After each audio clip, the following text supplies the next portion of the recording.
The following is a Comfortably Zoned Radio Network production. We are back. Box score from Nedick's at the Old Garden on 49th Street.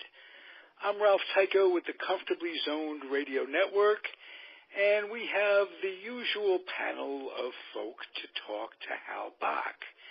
And David Hubler is here. Hello. David. Hi. And George Case III is here. Hi, everybody.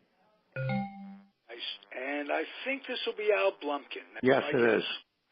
How you doing, Al? Okay. We're just getting started, and I'm about to ask Hal Bock, what's the score, Hal? Well, the score this week is the beginning of the NBA season. Here in New York, we have two teams, neither of them very good, but I particularly wanted to shine the spotlight on the New York Knickerbockers, Alan's favorite team. They're now 3-8 after 11 games, and they have a new coach. His name is David Fizdale, and he's getting batted each day by new ways to lose games, and this has been a tradition for the Knicks for a long time, maybe 20 years, maybe 30 years. Fizdale is the latest coach. They've had a progression of coaches. They've had Hall of Famers, Larry Brown and Isaiah Thomas and Lenny Wilkins tried to coach this collection of people, and they just can't get anywhere. They've had two coaches since 2001 who won more games than they lost, and that includes Herb Williams, who went 1-0 in his interim coaching job.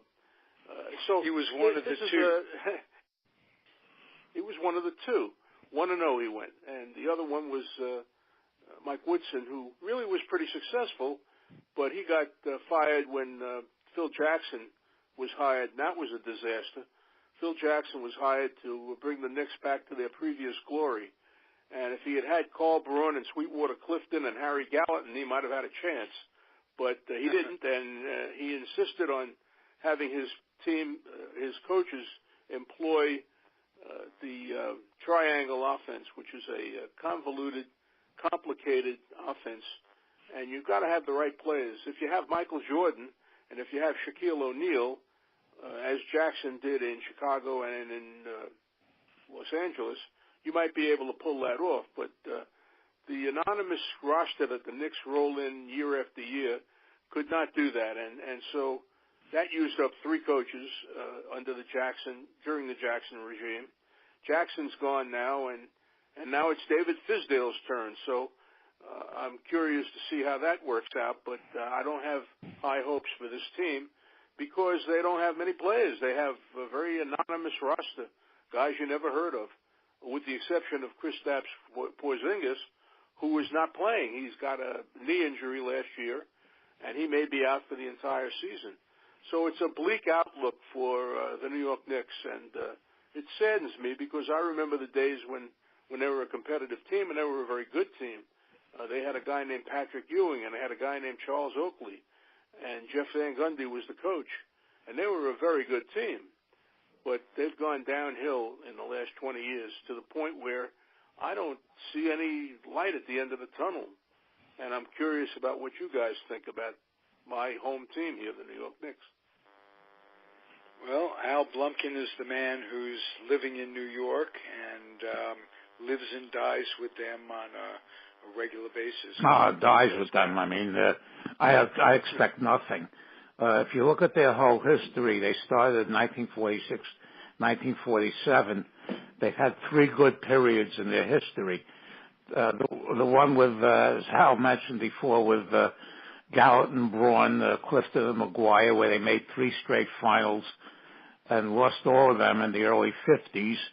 The greatest period in their history was when they had Reed, DeBusschere, and Frazier, and Monroe, and Bradley, and Barnett, and that team, which lasted about 5-6 years. And then the stretch with Ewing and Oakley, where they made the two finals and lost both of them. Outside of it, those three periods, they've basically been a disaster. And right now, the current disaster started with when Ewing and when Dolan, the owner, who's another man boy on third base, because his father owned Cablevision, decided to get involved with the team. And this is just as the Ewing era was coming to an end. And since he's taken over, they've been a total disaster. They've lost 50 or more games for 5 straight seasons, and I can't see this one being any different at this point. Now, what is the season? Was it 72 games? It's 82. 82. Okay. There was 72 way back when we were young. Well, way back when. Yeah. But, in the early 60s, even though they had Richie Guerin and Willie Knowles, they would win 23, 24 games a year. I mean, it was just basically in between the good periods, it's been basically a total disaster. Sort of like the A's in baseball, who've either been very good or very bad. There's been very little in between. Well, there really shouldn't be any excuse for it. If they're playing so poorly and finishing so close to the bottom or at the bottom, they should get good draft choices. They don't know how to draft. At least Jackson had no idea how to draft. Okay, They've made ill-conceived trades that have cost them draft choices as well. But Alan is right. They don't know how to draft. They drafted a guy named Frederick Weiss, who from France, who was supposed to be the successor to Patrick Ewing. Well, he never played a minute in the NBA, and he was a first-round draft choice. So that's typical of their draft history. It's kind of depressing, if you want my opinion. I think in many cases that's worse than not playing well. I mean, if you can't tap talent and recognize talent, what good are you?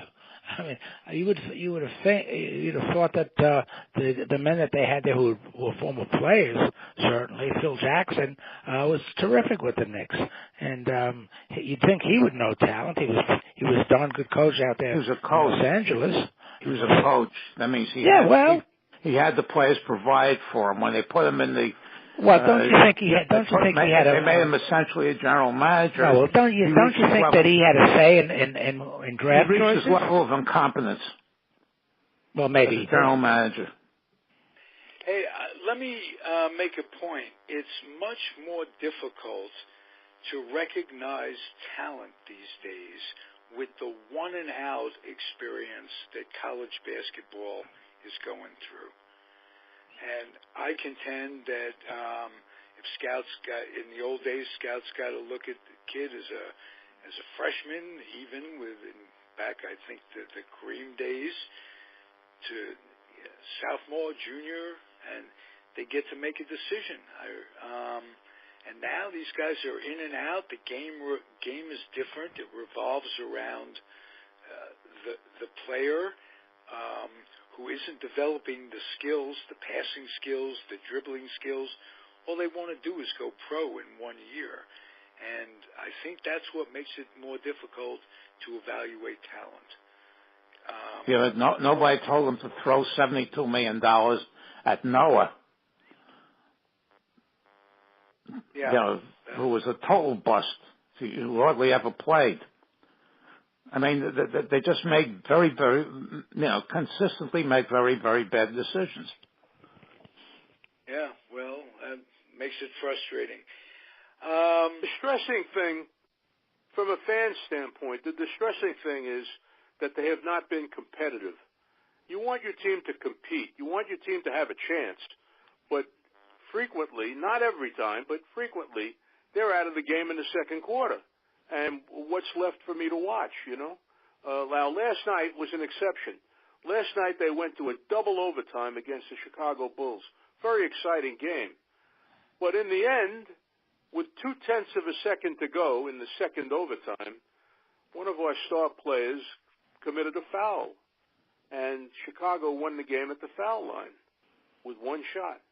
Now, the Bulls came in 2-8 into that game. They're not. Michael Jordan doesn't play for them anymore. The Bulls are very bad. Yeah, They're very bad, and they came in 2-8, and they beat the Knicks at home. Double overtime. The Knicks took them to a double overtime, Alan. Yeah, but this team came in 2-8, and they haven't been playing well at all.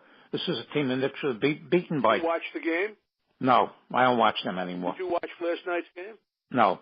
You didn't really? With a game against a 2-8 team with a chance to win, and you didn't watch? No. I stopped watching them 2 years ago. I stopped watching them 2 years ago. Do you think they'll ever be good again? Not in my lifetime. Oh, come on, Alan. Not as long as Dolan has the final say. It's like the Mets, with the Wilpons. Well, I think you're going to find that the Mets' chances are very much improved of late. You're going to see good things. They just made a hiring of a general manager that the Wilpons went out of the box for this one. Hal will, being a Mets fan, knows that this guy was a former player agent and a successful one. And as a matter of fact, he controls 9 of the current Mets players, including DeGrom. And he has a unique way of looking at things, and I think he sold the Wilpons on the idea that because he was a player agent, he has an idea of which teams are looking for what, which teams out there are looking to stand pat, which teams are looking to win now, which teams want to win later. He still has to run everything through Jeffy. I know, but I think it'll be easier to do than in the. I think he's going to get a little more autonomy. Well, we'll see. It sounds like a conflict of interest. I mean, how can he have 7 guys that are his? And the Mets. There are too many cooks stirring the broth. The Knicks had Phil Jackson was the major domo, but they also had 2 general managers and one president, and there's Allen Houston running around who runs the Westchester franchise, their farm club. There's too many chiefs to spoil the broth. The same thing with the Mets. They hired this Brody fellow, the new agent, the ex-agent, who's now the general manager. They already had 3 executives in the front office that were left over from the previous administration. And the first move that the new general manager made was to move Ruben Amaro, who was their first base coach. He's moved into the front office. Now you got to get another chair. I mean, there's too many people. You got to have, in my mind, and I think this is true for the Knicks as well, you got to have one guy who calls the shots, who makes the decisions. And I think Phil Jackson, when he was running the Knicks, was more interested in going off to Montana and contemplating the mountains than he was in running this ball club. And I think that resulted in a disjointed franchise, a disjointed roster, and it's going to take time to repair. Alan, I defy you, and you're a Knicks fan, or you were, I defy you to name the starting 5. You never heard of these guys. They're nobody you ever heard of. And they're supposed to be competing in the NBA? I don't see how. May I ask you guys this? How can you guys blame Dolan for the hiring of Phil Jackson, who had been successful in every other place he coached? As a coach, not as a general manager. And he was successful as a player with the Knicks, was too. beating the drums to hire him. Yeah. Everybody wanted him to be hired. He'll straighten this all out, remember? Yeah. Well, he didn't. Right. You're right. He's more interested in manager experience. contemplating his naval in Montana. Yeah, well, maybe he had his fill of it by then. But they should have known that. How are you He was cashing $1 million check every month. Yeah. do the job. Every fan was happy that he was hired. And then all of a sudden, there was a tremendous drumbeat to hiring him, and Dolan just acquiesced and went ahead and hired him for $12 million a year. You were complaining about that $72 million contract for Noah. That $12 million a year was flushed down the toilet just as surely. Oh yeah. He did nothing. I mean, he found Kristaps Porzingis. He fell into his lap, I think. I don't think there was much more than that. He was not a highly touted prospect. And there's a famous picture from that draft day when the Knicks drafted Porzingis of some poor 12-year-old kid crying his eyes out because he thought that they had blown another draft pick. Porzingis turned out to be a pretty good player, although I think he may be injury prone because he's so long and so almost uncoordinated, and that's not a good thing. So we'll see. I mean, in the long term, we'll see if he comes through. He certainly had a good year and a half or 2 years before he went down. But Porzingis was the only positive to come out of the Phil Jackson era here in New York. Yeah. That's, to me, was disturbing really because for them. New York is a basketball town. And Alan detailed the great eras that the Knicks enjoyed, and they were not short term. I mean, the team that Red Holtzman took to the two championships, that was a wonderful team, great team to watch. It was almost like ballet out there on the court.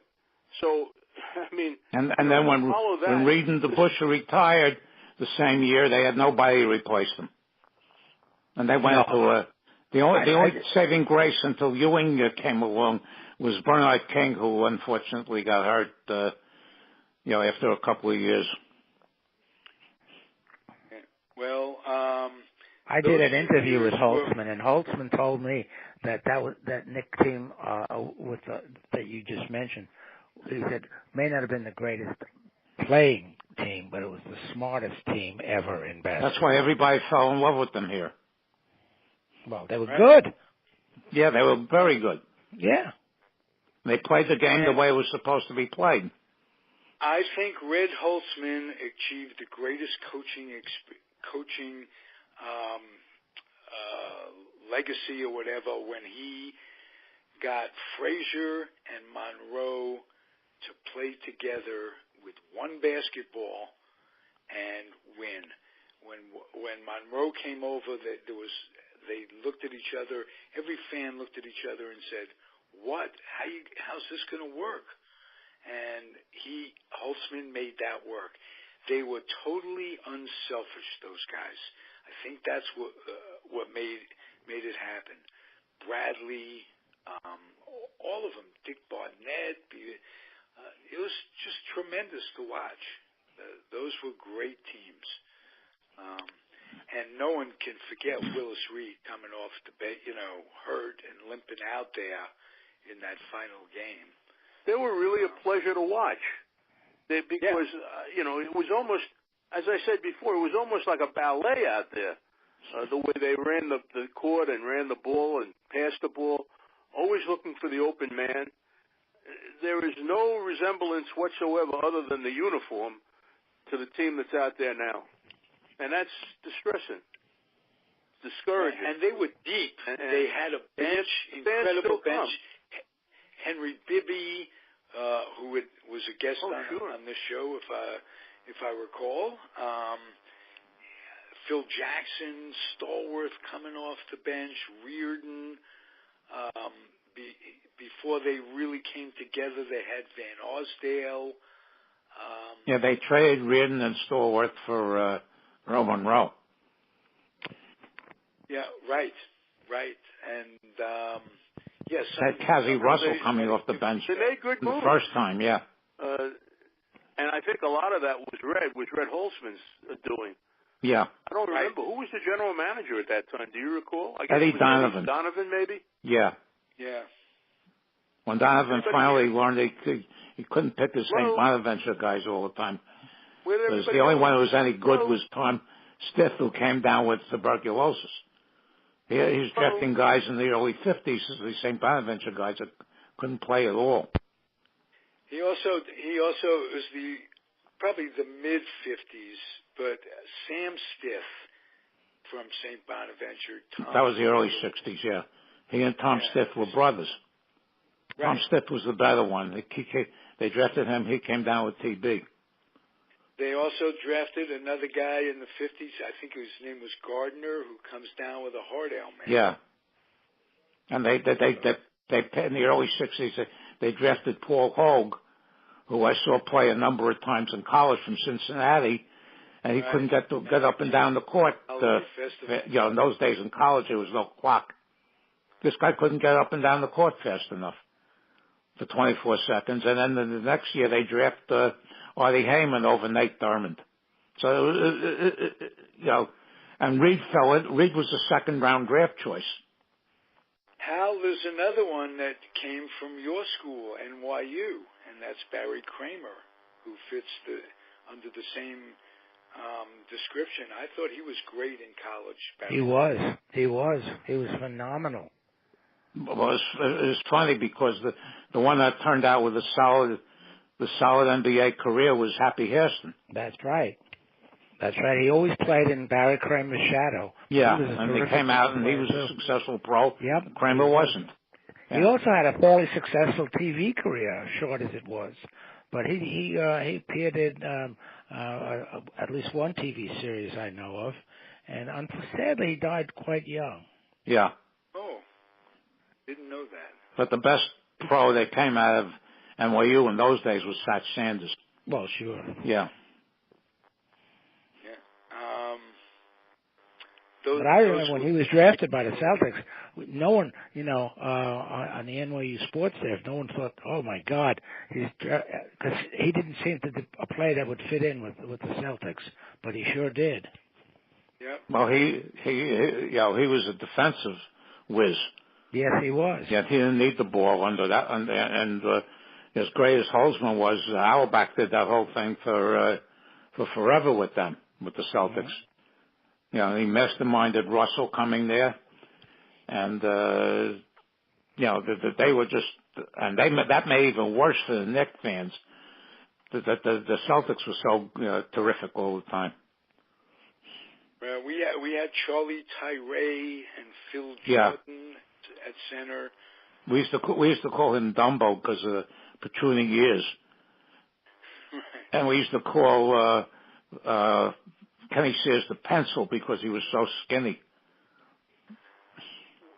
Well, that's a name I haven't heard in a long time.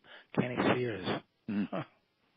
I got to a game once and we're looking for autographs, and I went up to Willie Knowles. I thought he was Johnny Green, and I go, Johnny, would you sign this, please?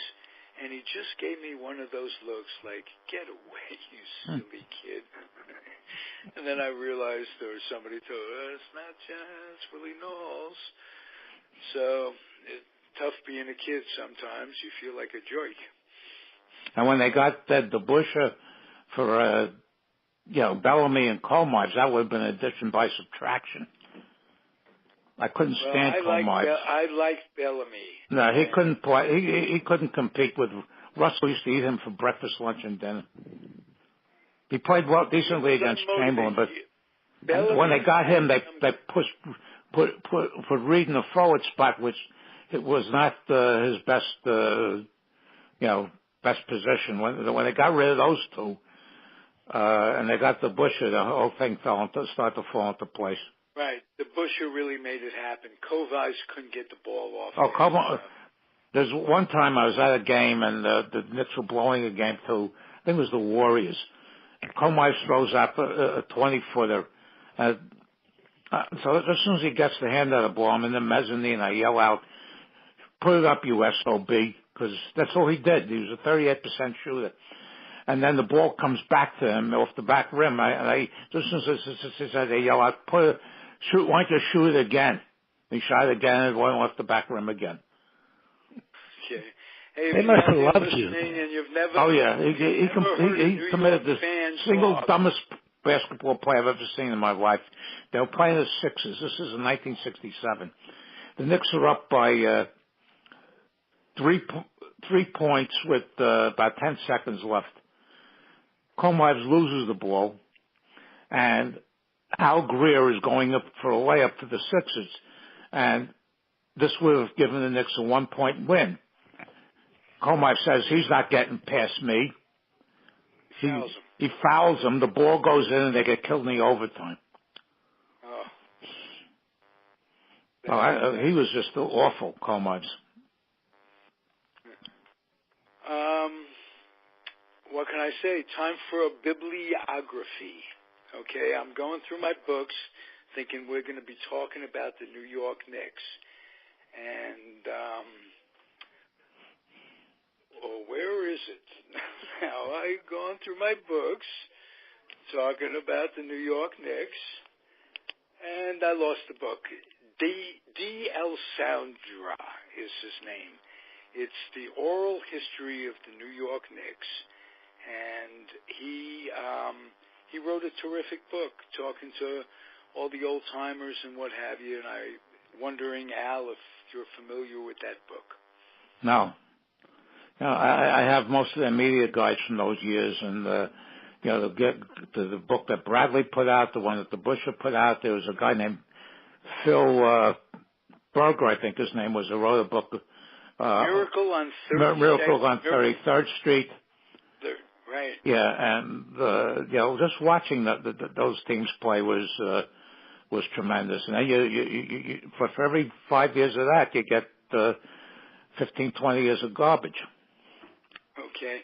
Hey, let me get to some of you other guys. How about George Case? What are your memories of the New York Knicks? Well, I'm listening. I'm getting a history lesson from you guys. A couple of things I wanted to mention, and maybe you can help me with some of the history. But when I was playing in high school and college, the great Knicks teams with, and Hal and Alan, you've mentioned, Harry Gallatin and Carl Braun and those guys were terrific. And that's where I grew up, watching them on, television, little black and white television, watching those guys. They were terrific. And then when I was in the athletic footwear business, that was when, Holzman had those great teams. And you're mentioning those players. They were terrific, and they were wonderful to watch. And I knew some of them personally because, you also talked about Sat Sanders, and you talked about some of the other great players. But, I had a chance because I was in the athletic footwear business at the time. My question is, how did the draft choices and the way those teams were built in the 50s and 60s and 70s, I think, Alan, you had mentioned, wasn't there something like a territorial draft or something in the NBA? Yeah, there was a territorial draft that lasted through the 50s and the early 60s. That's how the Warriors wound up with, it's supposed to be college, and then, that's how Tom Gola wound up on the Sixers and so on and so forth. Right. And then when they got to Chamberlain. That's how Wiltz ended up with the owner of the Sixers, Eddie Gottlieb, it was the Warriors at that point, got a special provision passed for Chamberlain that didn't matter where he went to college. Yeah, because he went to Kansas. Right. Yeah. So he was the Warriors' draft choice no matter where he went. And he stayed in Kansas. They couldn't play freshmen at that point. Right. And he played there sophomore and junior years, and then the NBA wouldn't admit anybody who hadn't completed the senior year there. Then he played the 1 year with the Globetrotters, and then he was able to come into the NBA with the Warriors, where he became an instant sensation. Wasn't that they couldn't draft him until their class graduated? Class graduated, yeah, that's right, David. You're right. Okay, all right. Now my question is this, and I'm glad you said that. How did they make the draft choices like in the '60s when the Knicks had those great teams? Were those players all drafted by the Knicks, or Bradley was drafted? They could have taken Rick Barry ahead of Bradley, but Bradley went to England on a Rhodes scholarship for 2 years. The only one that they really drafted in the first round was Walt Frazier, who played his college ball at Southern Illinois. Right. But how about Reed? Wasn't he drafted?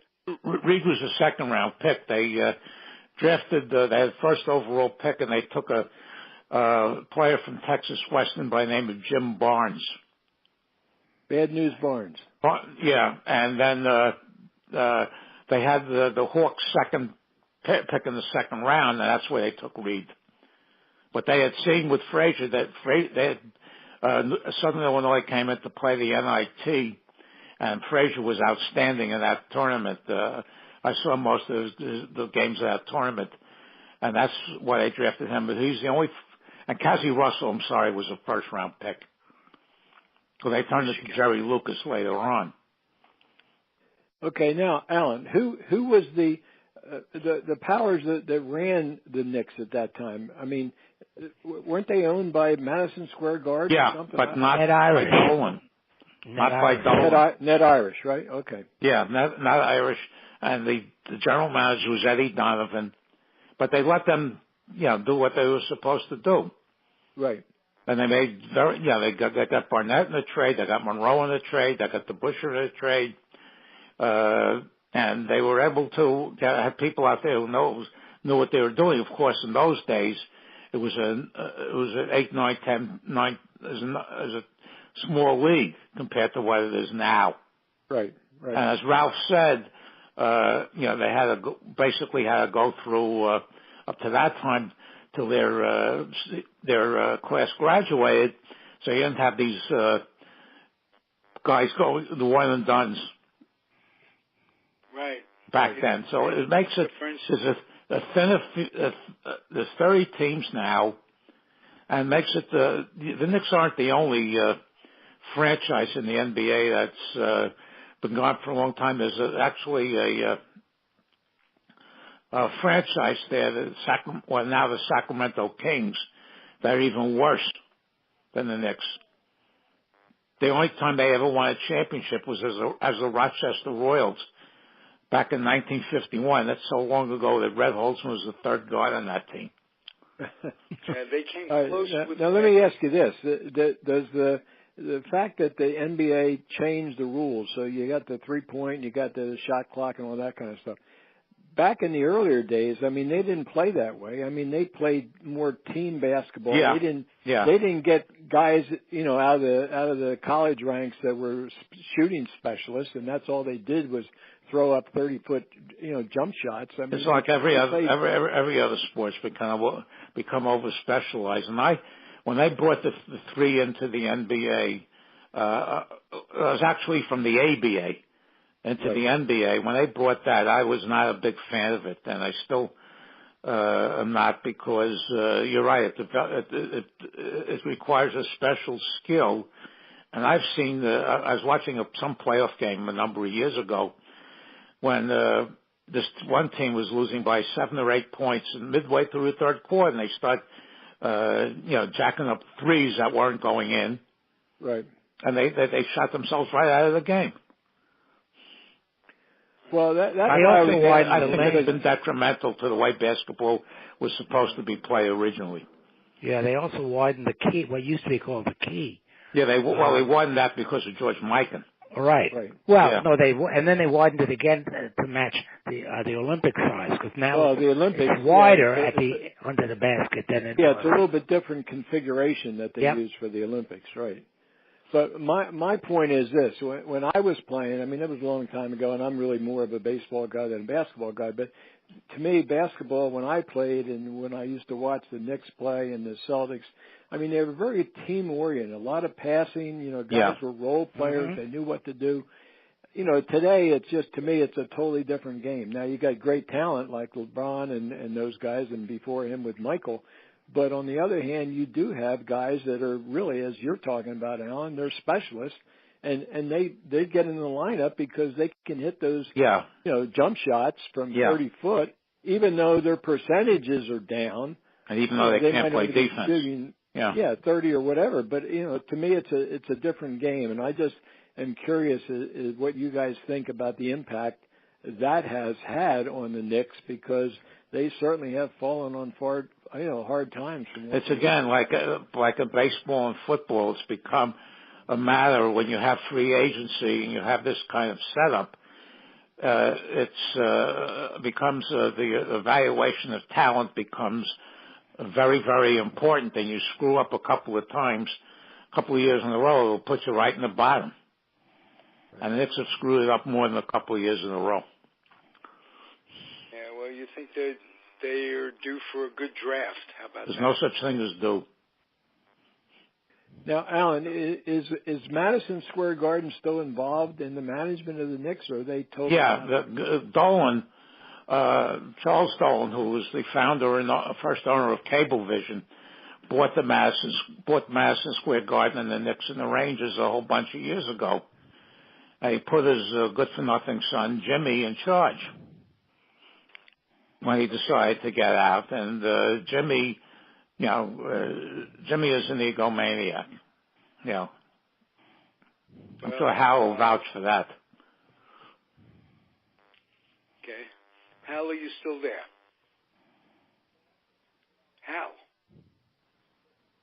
Hal's not there. David, are you still there? Yeah, I'm here. What happened to Hal? He got PO'd with me? I don't think he got PO'd at you, Alan. But we're trying to get everybody to express their thoughts. Well, what do you remember, David, about David Hubler, about the Knicks in the early days? Yeah, what I remember is going down to the Garden, and there were always double headers. Oh, we yeah. had two NBA games, one about 7:30 and the next at 9 o'clock. And you saw the whole Eastern Division, let's say, all four teams. And they were, because they only had, 8 teams in the whole league, scheduling wasn't as difficult as it is today. And so you could read Rochester and Syracuse and Philadelphia against New York, those kinds of things. And so you only had one home team out of the 4, but it was a great afternoon and evening at the Garden, because you had two pro games going on, one right after the other. They did that with college basketball for many years too. St. John's and NYU would play, and then Manhattan and Seton Hall or Manhattan and Fordham. No, well, not Fordham so much. Fordham wasn't really into that, but like the St. John's was one of the big schools. They were NYU's main rivalry in those days. LIU was another one. LIU, yes, in the 50s was LIU for sure. And then City College dropped out after the scandal. They didn't play in the Garden anymore. But you had also, if you remember, that candy store on the other side of the Garden, opposite, it was on the other side from Nedick's. And they had a million phones there, all of which were tapped because guys would be in there calling their bookmakers up all the time. Oh, yeah, I knew several of those guys. Yeah. They lived and died by the spread. Well, you know what, David and Alan, you guys are talking about New York basketball. I mean, when I was playing, CCNY was a terrific basketball school. Brooklyn College was a terrific basketball school. I mean, I'm not sure that they're even playing today, or if they are. They're playing very low level. Yeah, they do. 2 or 3 or something like that. Yeah, but they Yeah. were some of the top teams in the country back then. Yeah, well, City College is still the only school that won both the NIT and the NCAA championship in the same year. They always played at the Garden. They were in both tournaments, 1950 or 51, I forget which year. Brooklyn College tried to go Division I a bunch of years ago, and they went up to Syracuse and were beaten by 50, and then they went down to North Carolina State and were beaten by 50, so that ended that. Okay, and that's back in the day when the NITs were on a par, if not even more. It was the number one tournament. It was. Yeah, the NIT, as I mentioned a long time ago, all the colleges back then, when we'd have our preseason and all that kind of stuff, we were always pointing to the NIT. That was the tournament we wanted to get in. Well, because you were an independent, and like Pitt was an independent. When I was there, it was very, very tough for independents to crack the NCAA back then. And most of the big conferences wouldn't let their at the Big Ten or the ACC or whatever, they wouldn't let their runner-up teams go to the NIT. And don't forget, then you had all the southern schools that wouldn't play against black players. Oh yeah. So that limited the field there too. Yeah. Question, David. But Ned Irish really ran that thing, and I remember writing a couple of columns on the NYU paper, which I called it the Ned Irish tournament, NIT, because he ran the whole show. NIT. That's. Now remember when Mississippi State left in the middle of the night in 1963 to go play Loyola of Chicago in NCAA game. Mm-hmm. They left in the middle of the night. They were the first. Harkness-led team. Yeah, the first Clinton High School. The first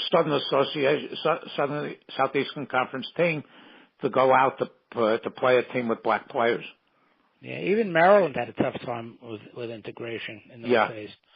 But yeah, Jerry Harkness, he was doing announcing or something. The last I heard, he still stays in touch with Clinton, the alumni organization. So he of course and Dolph Shays, the two best known. Dolph passed away in the last couple. Yeah, he was like 90. And Tiny Archibald too, of course, was those three all came out of Clinton to play in the pros. So did my father. Did Willie Worsley come out of Clinton? Yes. A little later on. Yep. If I'm not mistaken. Yeah. My father came out of Clinton. Oh, did he? Yeah. Yeah. 1930. Yeah. Oh. Wow. Hey guys, other than losing Hal, and I hope he's okay, I'm sure it was just a phone glitch. Yeah, I hope he's not mad at me because of what I said. You didn't. What did you say? I can't imagine you said anything. I said that they were never going to be any good. Well, I said I stopped watching their games 2 years ago. Well, that's your prerogative. I know, yeah. At that, Al.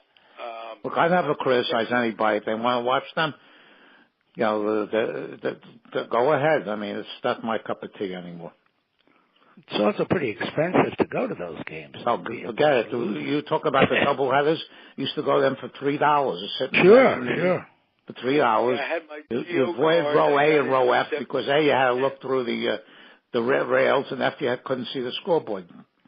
There's a whole science to getting seats there.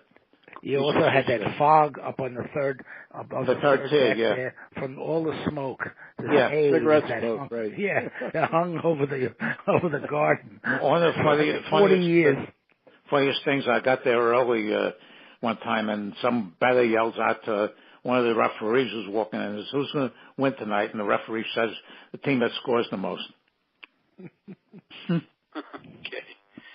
Hey, I can remember going to a basketball game and staying in the garden when they cleared everybody out, because that night there'd be hockey. Yeah. And I got to watch them construct whatever construction it was, get the rink up and going, and I thought to myself, that's hard work. Well, the ice was there. They put the basketball court on top of the ice. Yeah. And it was a lot of times they'd have it. A lot of times they'd have condensation, and the players would slip. I can remember that distinctly. Yeah. If they're playing over ice and the ice is, melting a little bit, and there's water on the court, that's why today, whenever anybody hits the floor, the ball boys are always running out there and wiping cleaning the floor, up with towels and all that kind of stuff. Mm-hmm. And George, you remember John Condon? That the players with U.S. Kids shoes, they didn't slip. Hey, we worked on that. We worked on that, and Converse did the same thing. I mean, what you'd like to do, me being in the athletic footwear business, we would go to ball games. We'd always want to hear the squeak. That's what you would say. If you had good traction, you'd hear the squeak on the shoe, and that's what meant. If you were a ball player and you were making a cut, you didn't want your foot to go out from under you. You wanted to hear that squeak, so you were able to make that cut and go. And if you were a real gym rat, that squeak was music to your ears. Yeah, you guys remember John Condon? Yes. Yeah, he used to they had no scoreboard in the old garden. and he used to give out, out-of-town score. And then one time he said, Philadelphia 72, Boston 85. He gave the score backwards. A couple of the heavier gamblers threatened to do him bodily harm if he did that again. You can imagine they had their hopes up high. Yes. Reminds me of I had a good friend growing up, Lenny, the Bear. The Bear and I go down for autographs one day, and who's down there was Howard Cosell trying to get interviews with the players. And Lenny Lenny was a big Giant fan. And Howard knew it. Everybody knew it. He'd go down for autographs. And he says to Howard, "What's the score of the Giant game? Did you get a score?" And Howard lied to him. Just, they lost or they won. And Lenny was going to punch him out. That's how important something like that was to an avid fan. And one thing about the Garden, whether you were a gambler or not, there's a lot of avid fans. Well, don't forget that they also played at the 69th Regiment Armory at times, in a much smaller arena when the Garden was being used for the circus or the rodeo or whatever it might be. Yeah, I saw a couple of games there. Queens, if I'm not mistaken. No, Manhattan. That was in Manhattan on 33rd Street and Park Avenue South.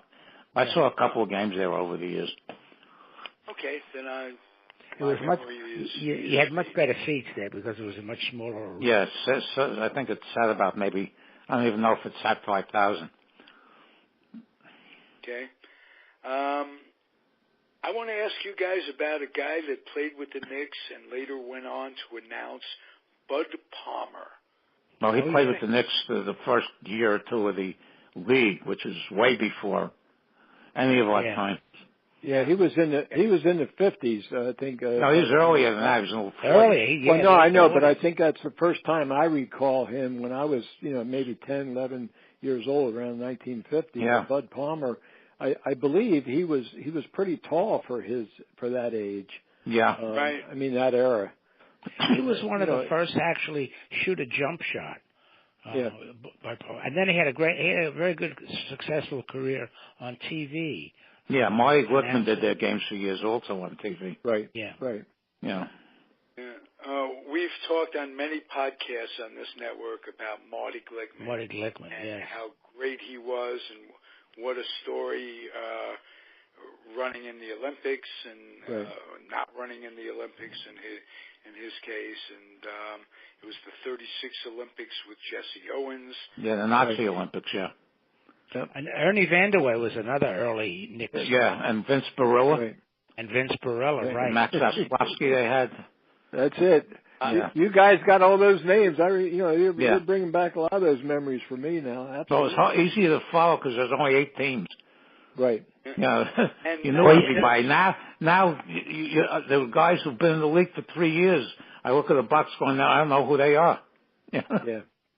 Right. Yeah, because one of my earliest memories, and I think Hal mentioned, but Sweetwater Clifton. I mean, he was a terrific player. I think he was probably 6'7", 6'8". Yeah. He was broad. He was a big guy, but not compared to the Shaquille O'Neals of the world today. No. But back then he was very strong. He was quite a player. I think he also played in the Negro Leagues in baseball. Right. Yeah. I was just going to say. Which I didn't find out till a few years ago. Right. Oh, I didn't know that. Sweetwater Clifton played baseball. Yep. Really? Yeah. Yep. Very interesting to me. Today at his height, he'd be a guard. Yeah. Yeah. Right. That's true. That is absolutely true. I think along those lines, Magic Johnson changed the face of point guards and guards and what have you. He was about as good a big man playing guard. Well, he was 6'9". The last game when they beat the Sixers for the championship in his rookie year, Kareem couldn't play for one reason or another. He was hurt, and Johnson played center and got 40 points. Well, he could do everything.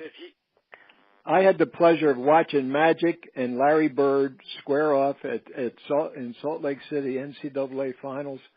Those two guys, they took over. I mean, the whole game was Magic against Bird. And, and then it translated into their pro careers because the same way. But both of them were sensational. I mean, Larry Bird was a great player. And what you're saying about, the size Magic was, he was a big guy.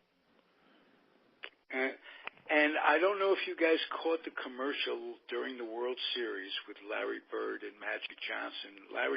Magic Johnson now owns a piece of the Dodgers. He owns a piece of the Lakers also. Right. Whoa. Yeah.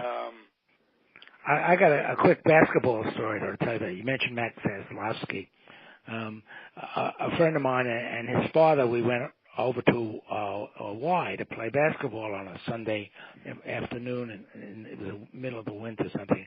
And anyway, it was just the three of us, and there were some three guys playing over there. So we were going to play these three guys. Now my friend was a pretty good basketball player. He actually played freshman ball at Lafayette, and his dad was a pretty fair athlete himself. So I got stuck with the oldest guy of the other three, right? Because they wanted to play against whom they thought was the better of the other three. So we're starting to play, and the old guy starts hitting these two-hand set shots from all over the court. I couldn't stop him. He just went boom. Every time he got the ball, boom, boom. It was Max Zaslowski. Wow. Yeah. Oh. I didn't stop him at all. He would have scored 50 points on me if the game had gone. Yeah, so that was the end of your basketball career, right, David? That was the end of it, yes. Although I did play in a pickup game with Johnny Green once. Wow. If you tell me you out-jumped him, then I'm impressed. No. That was his specialty, remember? He was a real good jumper. He was a terrible free thrower. Yeah, well, he have some hops. He was about as bad as Chamberlain was from the free throw line. Johnny Green. Jumping Johnny Green. Yeah. From Michigan. No, a local that turned out very good for them for a number of years was Richie Guerin out of Iona. Oh, that's right. Yeah. Right. He was really a gutsy guy. And if you guys want to get on YouTube, and you can do this, they have the entire 1962-63 All-Star game, East-West All-Star game. You got Richie Guerin, you got Chamberlain against Russell. You got Oscar and West and You want to talk about ball movement? Yeah, Elgin Baylor. Yeah. And, my God, that's great. Tune into it tonight on YouTube. That'll be a special treat. I saw all those guys play in an All-Star game at Kutcher's Country Club. It was a benefit for Maurice Stokes. They did that every year for a number of years. They raised money for the poor guy. And Jack Twyman was in. Yeah, Jack Twyman was the instigator of that, right? Right, exactly. Yep. He was a pretty terrific shooting forward as well in his day. Yeah, he was. He wasn't a very good star, but he was really good. And you guys want to read an excellent book, which I read about 6 months ago. It's called Hang Time. It's the autobiography of Elgin Baylor. That's very interesting. He goes into depth all those series they lost to the Celtics. And one of the things that I found out reading the autobiography was that he was colorblind. Really? Yeah, he recites an incident where he finally ran into some money after the Lakers moved into L.A., and he went and bought a pink Cadillac, and because he couldn't tell what color it was, and he brought it home. His wife told him to get rid of it. It had other connotations. Oh, yes. And sold it to Mary Kay. Yeah. But it's very, very fascinating. He doesn't pull any punches. One of the things he also mentioned there, when West came there as a rookie, that the coach, Fred Schaus, who had coached West in college, wouldn't start West in the game till halfway through that rookie season. Right. Yeah, and he goes into all the series, as I said, he goes into all the series with the Celtics where they lost all the time at the end pretty thoroughly. So if you guys have time, if you guys have time, it's well worth reading. It's a pretty fast read, also. Good. It's called Hang Time. Hey guys, a terrific show. Thank you all. I'm hoping Hal's okay. Yeah. And we'll be back next week, same time. Al, same bad time, same bad channel. Love hearing that. Okay, guys. Airwaves. Thanks, Al. Have a good one. Okay, take care, guys. Gotta go watch the election returns now. Don't get too sick from it. Bye-bye. Yes, and I don't pray often, but I'm praying tonight. I got to tell you, I don't know who I'm praying to because I'm so unfamiliar with the act. But if you're going to pray, pray for our planet. But and that's all I'll say. Thank you for the distraction of thinking about something else on election eve or election day. Enjoyed it. The show is straight from Nedick's at the Old Garden. So we'll be back next week. Thanks, guys. Appreciate it. Bye-bye, everybody. Bye. Thank you, everybody, for listening. Be well. The proceeding was a Comfortably Zoned Radio Network production. Thank you for listening.